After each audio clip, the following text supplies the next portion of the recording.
Hi guys, welcome sa ating lahat. Ngayong araw papag-usapan natin ang kasong cyber libel. Example, may nakaaway po ako sa Facebook na binyantaan ako na ay demanda niya raw ako ng cyber libel. Ano ho ba ang cyber libel? Ang cyber libel ay isang krimen na pinaparusahan sa ilalim ng Republic Act No. 10,175 o Cybercrime Prevention Act of 2012. Kapareho ito ng krimen ng libel sa ilalim ng Article 355 ng Revised Penal Code dahil ang definisyon ng cyber libel ay hinango rin sa definisyong ng libel sa Revised Penal Code bukod sa ilang aspeto, katulad ng karaniwang libel, mayroong cyber libel kapag naglathala ang sinuman ng malisyosong pagbibintang ng krimen, depekto, bisyo, anumang aksyon o kawalan nito, kondisyon, o kalagayan, na nagdudulot ng pagkasira ng puri o pagkapahiya ng isang tao o korporasyon.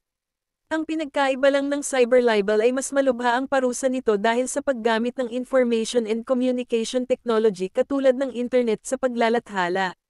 Mas mahirap kasing mahuli ang naglathala sa mga kaso ng cyber libel kaya mas matinding parusa ang itinakda ng batas para rito. Kung ang libel ay pinarurusahan ng pagkakakulong mula 6 na buwan at 1 araw hanggang 4 na taon at 2 buwan, ang cyber libel naman ay pinaparusahan ng pagkakakulong mula 6 na taon at 1 araw hanggang 10 taon. May pinagkaiba rin ang libel at cyber libel sa isyu ng kung saan maaring isampa ang kaso. Sa libel, maaring isampa ang kaso sa lugar kung saan nakatira ang nagrereklamo o sa lugar kung saan unang inilathala ang malisyosong artikulo. Sa cyber libel naman, wala nang pagpipilian dahil limitado lamang ang pagsasampa ng kaso sa lugar kung saan nakatira ang complainant. Nais ko lang ipaalala na katulad din ng libel, hindi rin sapat na depensa sa cyber libel na totoo ang iyong isinulat.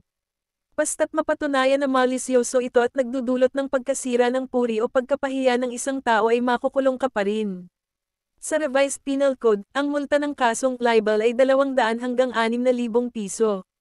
P200P 6,000 lamang ngunit dahil sa Republic Act No. 10951 maaari na itong pumalo sa halagang 4,000 hanggang 1,200,000 piso P 40,000 1,200.000 bukod pa ito sa damages na maaring bayaran ng gumawa ng krimen sa nag-abla.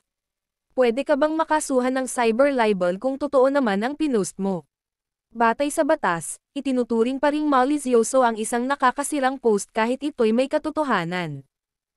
Moral lesson sa lahat, huwag basta-basta mag-post at gumawa ng kwento dahil lang sa galit kayo sa tao, lalo na kung maliit lang naman na isyo, mas mabuting umiwas na lang sa gulo kung ayaw nyo yung gulo ang lumapit sa inyo. Yun lamang at maraming salamat, sanay na gustuhan nyo at may natutunan kayo sa aking video.